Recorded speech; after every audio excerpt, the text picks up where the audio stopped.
and welcome to It's Tomorrow News. Cyclone Alfred brings strong winds, heavy rain and travel disruptions to eastern Australia.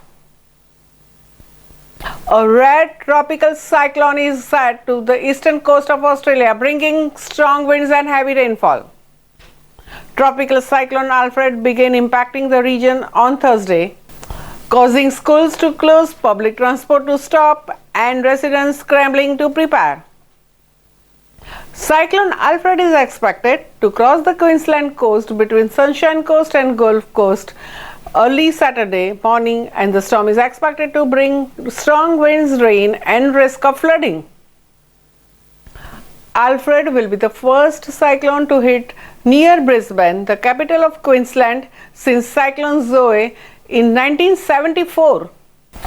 Cyclone Alfred is currently 280 kilometers east of Brisbane, with the sustained winds of 95 kilometers per hour and gusts reaching up to 130 kilometers per hour.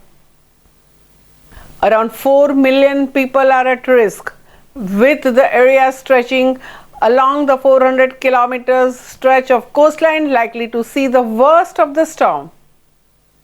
The cyclone is expected to make landfall between Friday afternoon and early Saturday morning, though the timing of its arrival has been delayed. Heavy rainfall has already begun, with some towns receiving 200 millimeters of rain. The storm is expected to bring more rain over the coming days, leading to the flash flooding in many areas. As the storm moves closer, the residents in the affected areas are urged to remain alert and follow the official warnings. And that's all for now. For more weather news updates, stay tuned on It's Tomorrow News. For more global weather updates like this, subscribe to our channel and hit the bell icon for regular updates.